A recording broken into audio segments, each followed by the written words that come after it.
and hopefully everyone can see my screen as well. So my name is Chris Heinz. I am the Director of Customer Experience here at Britannica Education. My job is to work with our state partners and our large district partners to make sure that folks have the training and support needed to get the most out of your Britannica resources. So I've been with Britannica for about 3.5 years. I have my background is as a high school social studies teacher, so I apologize if I go off on long anecdotes. I will try to keep things brief this morning and get us in and out of here in about 30 minutes. I know we're early here on a Tuesday, and appreciate your time and know that you're busy and have a lot of other things going on. So want to make sure that I respect that. So my focus today is really you'll see here on my title screen. I actually have a title of a webinar called Ignite Curiosity with Teach Britannica. So twofold. The first thing that we'll do is we'll go through some updates to Britannica School. So if you're familiar with the Britannica School platform, you've probably seen it throughout this school year. Go through a couple different changes in terms of the way that information is presented in our articles and what that looks like at the elementary, middle, and high school level.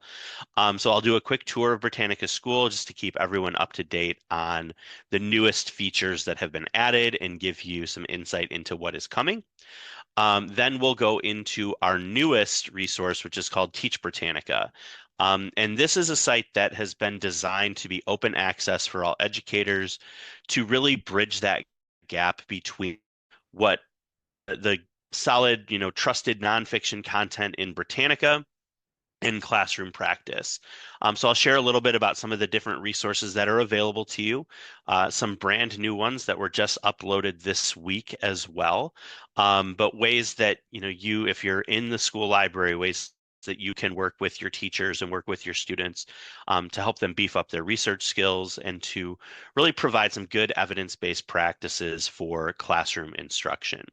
And at the end, we'll open things up for questions, give you some time to explore as well. If you don't mind, I know we're a little bit of a small group here. If you don't mind introducing yourself via the chat and let me know kind of where you're coming from, what primary grade levels you work with, so that I can help to point you in the direction of resources that are going to be the most beneficial for you. So I will pause myself talking for a minute if you don't mind introducing yourself in the chat, and then we will move on.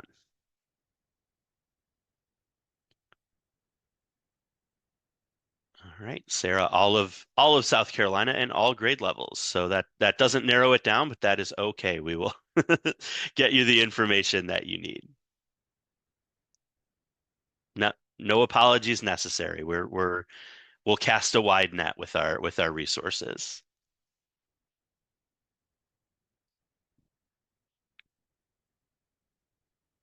Awesome. Well, thank you for joining us.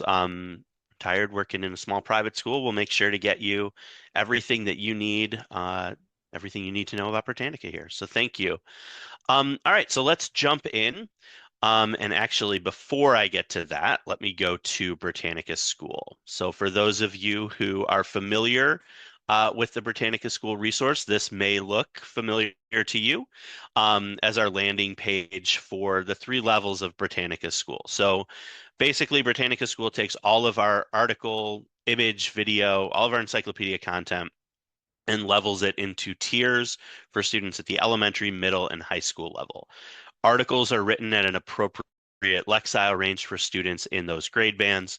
The content is curated in a way that's also appropriate for those students as well. So let's go into the middle section here. There's a couple things I want to point out on the home page first. So we do have this nice in the news section. I know this gets a lot of positive feedback. Ties into stories students may have seen in conventional or social media and provide some Britannica resources to provide some context there as well. But the newest piece on the homepage is this here, our interactive features. So we've set these up in a way that you can look through them alphabetically. Our editorial team has been adding a lot. So the interactives were added to Britannica School back in September. And since then, they've added about 75. So when they first started, this was only at about 100. Now we're at about 178 interactive features. But all of these are designed to drive engagement with Britannica content.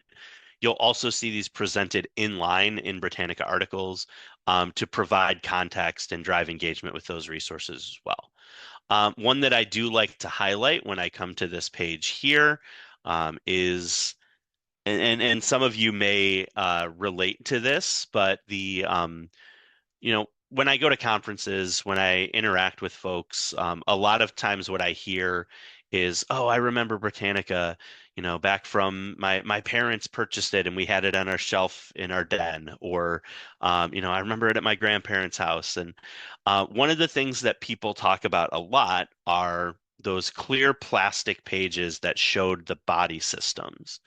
And it started with the skeleton, and then you would do the plastic overlay, and you would have the, skeletal system, muscular system, cardiovascular system. And so one of the things that our team developed was an interactive piece to give students the opportunity to see these body systems overlaid on top of one another. So we know we're a legacy brand. We want to tie into some of the nostalgia that folks have, but then modernize the look and feel. And so if you zoom in on this interactive, you can then hover over these different points and get some further information about different areas of the body and what they do. So a nice way to kind of provide some engagement with Britannica content, but then also tie into that nostalgia for folks that are, used to I'll say the old Britannica. Um, so those are kind of the key updates on the homepage here. Let me go ahead and type in a search here for South Carolina. When I go to my search here, you can see all of the content returned here is at a level 2. That is for the middle school environment. If I want to see content at the elementary level or at the high school level, I can click on either reading level 1 or 3, and I can see the search results for that particular environment as well. Within my search, I can also see all of the images, videos. I can see primary sources, web's best sites. So a lot of content here in the keyword search results as well. But the thing I really want to focus on here are the articles. So our articles have been redesigned in 3 key ways. The first is at the top of the article, you see this kind of film strip gallery view of all of the media that is associated with a particular article. If students want to see a larger, higher resolution, they can click on the image itself. And clicking on more tools will allow you to send this content. You can save this to a My Britannica account, print content, and then we also have a citation tool built in here as well with 4 different styles of citation that you can then copy and paste into a bibliography. The other piece here is that from this gallery view, if I want to see where this is highlighted in the article itself, I can click on this button here that says Jump to Article, and it will take me down to where that piece of media is highlighted in the article. Our editorial team is very intentional with the way that they place content within these articles, so that can give you some additional context and help students to fully understand what they're reading here. So that's part 1. Part 2 is the way that our articles have been redesigned. So one of the pieces of feedback we received from folks was that when students would go into a Britannica article, a lot of times it was pretty intimidating, right? That they would see what we affectionately called a wall of text. And it was, sometimes pretty overwhelming for students to see so much text on the screen and not quite know where to go or how to kind of find the information within the text. So what we've done is we've broken the text up. We've included more bullet pointed lists to provide students information in a way that's a little bit easier for them to process. The articles themselves have been chunked, and these sections are closed by default. We will be within the next couple of months Changing that a little bit, we will have the opportunity to open all of the sections. We do know that some students may rely on using Control F to search within the text. So having the text fully open could be useful for a lot of students. So we will introduce that feature as well.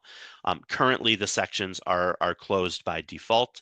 But one of the things you will see is that the text is broken up with inline media. Again, bullet pointed lists. You may see some fun facts. You may see, did you know?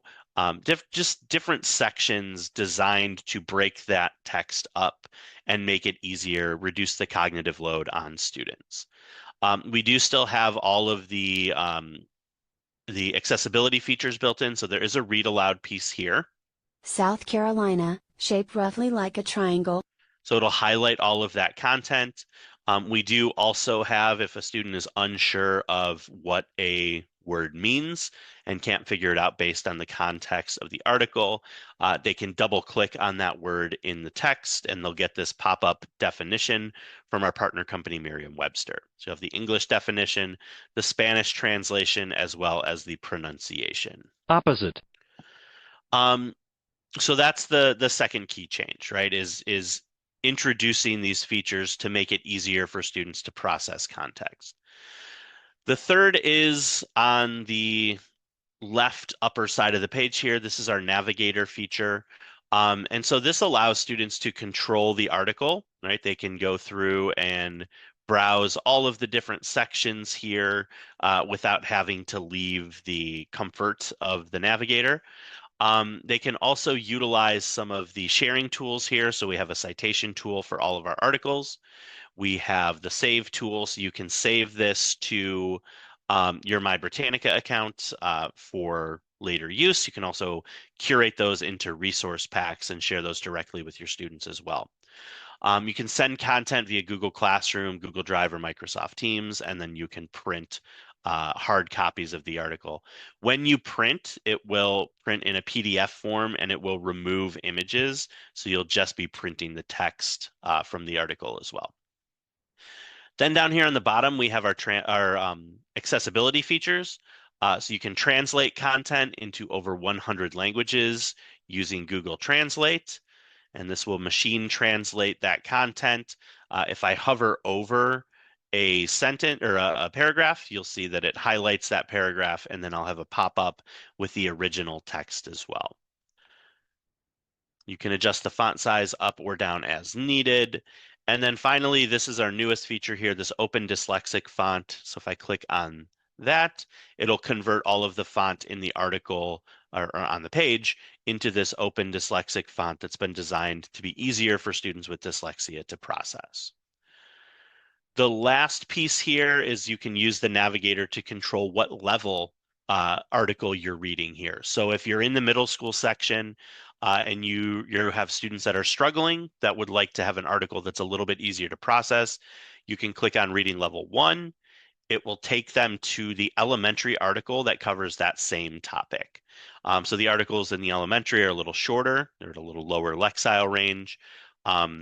The one thing that does not change is we don't change the interface. So when a student goes from level 2 to level 1, we don't change it to the elementary interface. We keep them in the middle school interface because we don't want them to feel stigmatized or discouraged from using that scaffold because all of a sudden their screen looks different than their peers. So we keep them in the level when they level down, keep them in the level that they were coming from. Just to show you at the elementary level, we'll go to our South Carolina article there. And you'll see this is the color scheme and the interface for the elementary level. A little bit more playful color scheme, but we don't, again, want students to feel stigmatized from that environment. And then the high school level, again, we'll go to our South Carolina article here. And you'll see a little bit more academic layout here for those students as well. One key difference here in the high school article, while the section content is sectioned, the high school level, those sections are default open. They will also get that same toggle for the ability to close those down or open them up as needed. So those are the key updates with Britannica School. So I'll go ahead and I'll pause for a second. Does anyone have any questions, comments, feedback about what I've showed you in the Britannica School platform?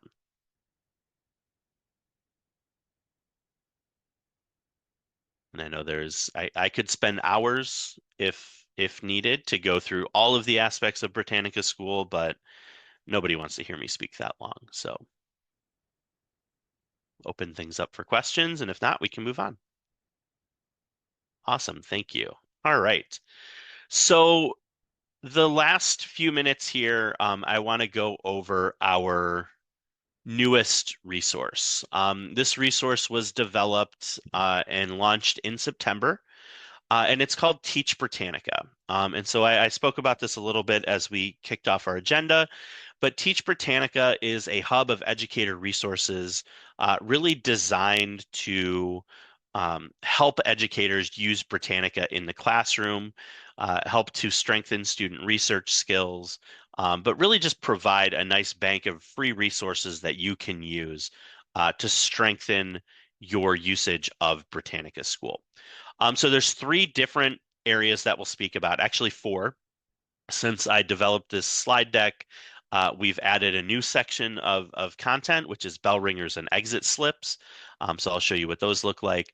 But the three areas here are lesson minis, which are fully built lessons that are designed to connect to Britannica content. They have short, adaptable activities with lots of really good evidence-based content for teachers. So I'll go through kind of a quick overview of what these look like. The second piece are our instructional strategies. These are a little bit more flexible, skills-based activities that are designed to be used with whatever content you are using in the classroom. And then the last piece are our graphic organizers, which have always been very popular in both the classroom and the media center, but will give you an opportunity to explore and use these both printed as well as digitally. So without spending too much time in the slide deck, let's go into the resource itself. So I'm going to show you two ways to get there. The first is directly from Britannica School. So if I go into Britannica School Middle, or if I go into Britannica School Elementary or High, you'll notice in the top right corner of the browser, we have a blue thistle icon. If you click on that blue thistle icon, you'll get a drop down that shows you the resources that you have access to through Britannica. But the top link here is Teach Britannica. And so if I click on that, this will take me directly to all of the resources that are aligned to the environment that I was just in. So I was just in Britannica School Middle. Now I'm given access to all of these resources that are aligned to Britannica School Middle. So that's one way to get there, is to go ahead and click directly from Britannica School. The other way is just to go to teachbritannica.com, and you'll be taken to this homepage where you have presented with all of the content related to all of the different Britannica products. SC Discus, you have access to Britannica School, Britannica Library, Britannica Image Quest Junior. So those are ones that you have access to through the state. You can see all of the content that is aligned to those different resources. But just to let you know, some of these are things that maybe you don't currently have access to.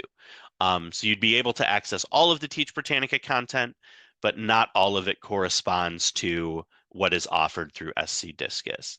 I hope I explained that in a way that didn't sound frustrating, but just wanted to make sure when you see all of these different resources here, not all of them are state-provided databases.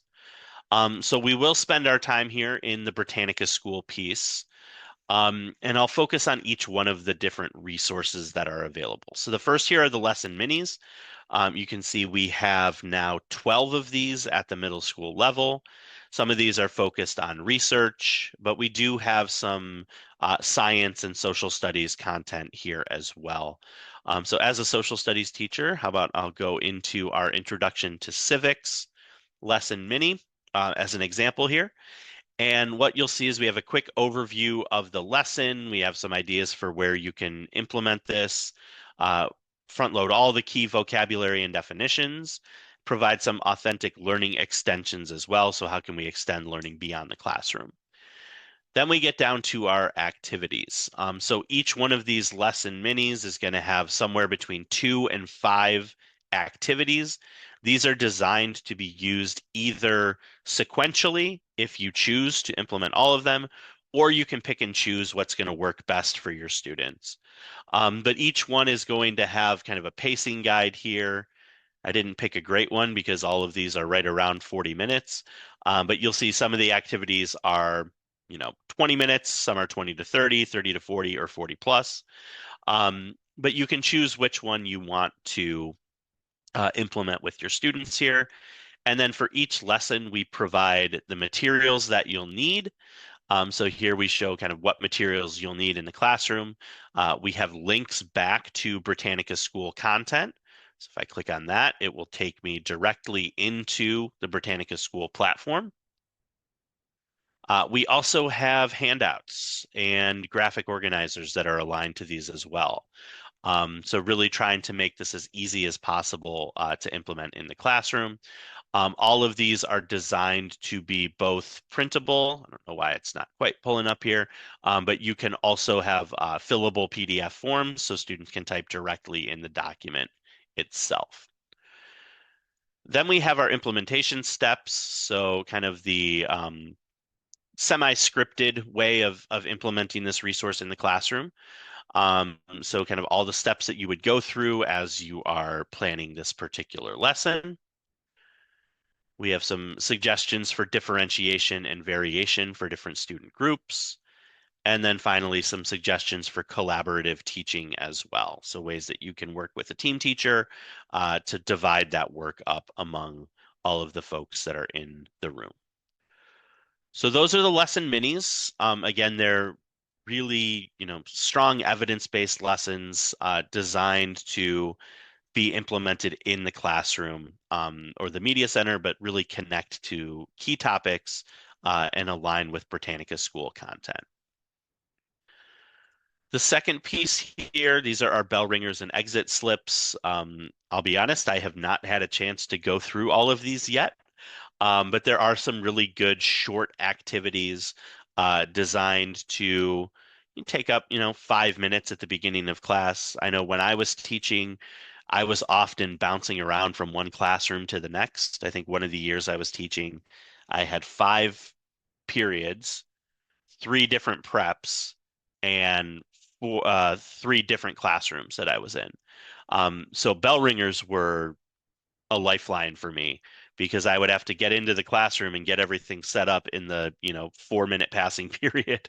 But having a bell ringer or something to engage students as they come into the classroom was always a key to allow me to take roll, to allow me to put my objectives on the board, do all the things that I needed to do while the students were still doing something valuable and really setting the table for the lesson that we were going into that day.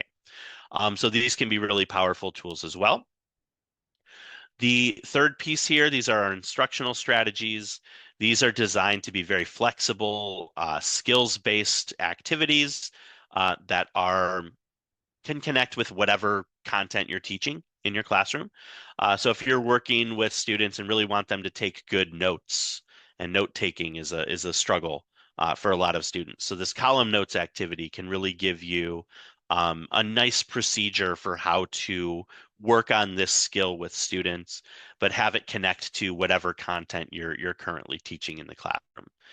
So we have our procedure, we have a graphic organizer aligned to this as well, suggestions for differentiation, multilingual learning support, as well as some variations for different groups of students. And then our last piece here is our graphic organizer section. This has always been very popular. Really nice way to present complex information in a simple, easy to use format. There's over 70 of these now, so you can, choose to look through and see which ones might work in your media center or in your classroom. I really like this one here. It's called the body biography. A nice way for students to kind of put themselves in the shoes of an author. What does the author see in the world? What are their values and beliefs? What does the author love or hate? And again, each one of these is a fillable PDF form as well. So if you are using these digitally, you can give the PDF directly to students. You can assign it through Google Classroom and have students complete the forms digitally. Last piece, and then I promise I'll stop talking. I know everyone's heard me talk pretty much for 26 minutes straight. But the last piece I want to point out here is our top picks. So these are kind of the newest resources that we have available here. We have a media literacy ebook. We have monthly content calendars. And if I click on that, it'll take you to our Britannica blog. And for each month, we'll have different content that's highlighted with, related to all of our Britannica resources. But a nice way for, let's say next Monday, St. Patrick's Day, you want to have some resources to share with students. We'll have some content there that you can pull directly from. And then our social media team does highlight different free resources from Teach Britannica every week. We call that Free Resource Fridays, where our team will post that on Instagram, Facebook, Twitter, or X, or whatever you call it these days. And they'll highlight how to use that resource in the classroom or media center. We've collected all of these in one place on this Pinterest board, where you can then access all of the different free resources that have been highlighted by our team. So with that, I will stop myself here